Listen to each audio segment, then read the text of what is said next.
Jared Jones was 14 years old when he and a friend literally stumbled on a Hustler magazine. You know Hustler?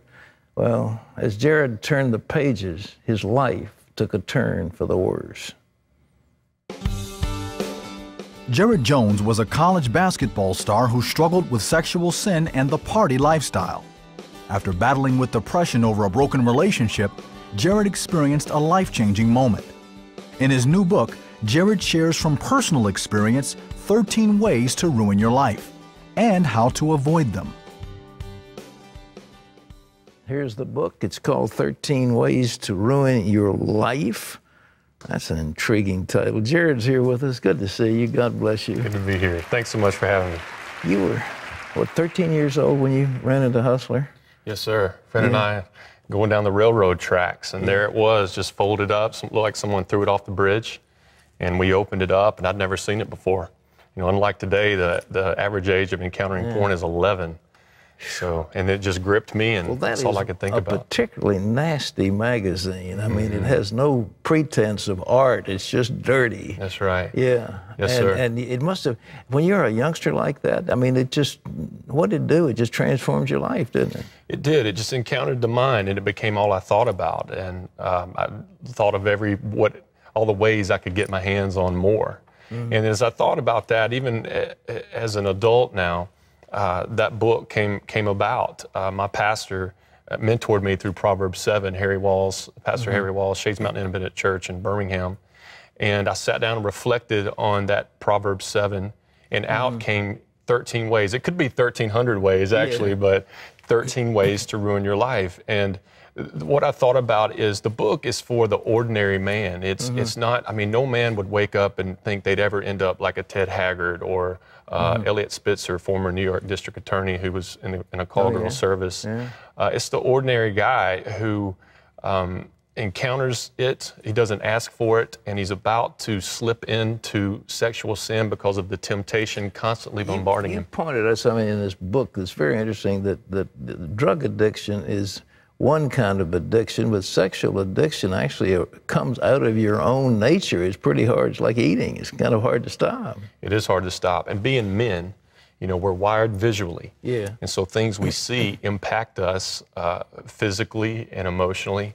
And I talk about in the book ways to counter that. Well, first of all, some ways of ruining your life. I talk about is flirting with temptation, believing no one will know that you're in sexual sin, taking just one more look, and so forth. And the most powerful one is believing no one will know. And with that comes secrecy. And Ted Haggard even said this as he's being restored right now. He said in an interview that I heard him give, is that once you have a secret in your life, it has power over you. And we're in trouble. And secret sexual sin, I mean, most, if not all, especially for Christian men, sexual sin begins in secrecy. And I believe the mercy of God comes when he exposes us. Well, this stuff is so available, though. It never was. In the old days, you know, if you wanted to see some performers, you had to go to a burlesque show or something. Now, all you have to do is click a mouse. I mean, you got a computer there, you've got a TV set there, and just click, there it is. That's right. And that's how it's so subtle. We're just bombarded by a sexual kind of culture. You have reality shows where they hook up. You have sitcoms where characters get sexually transmitted diseases and it's made out to be humorous. I mean, it's just a constant bombardment. Well, just look at this beauty pageant. I mean, this Carrie Prejean, I'm just delighted at her stand and so forth. But when she walks across the stage in that skimpy bikini, I mean, I'm sure that arouses some men out there looking at it. Sure, it's tough. And I mean, even commercials where girls shake their rear ends in the camera. Yeah, I mean, it's impacting to us because, again, we're visual creatures, and that's where it's subtle, where sexual sin is subtle in our lives. It's never just blatant in a sense that, I mean, the culture is blatant what it gives us, but the way it begins creeping up on us is it's subtle. Like this one man I asked one time, he was in an addiction. He lost his wife, his kids, his business, and so forth. And I said, how did you get there? And his explanation to me was, well, it's like a big sequoia tree. And that when one little beetle gets into that tree, it will destroy that tree. And he said that's what happened in my life. I let little beetles into my life.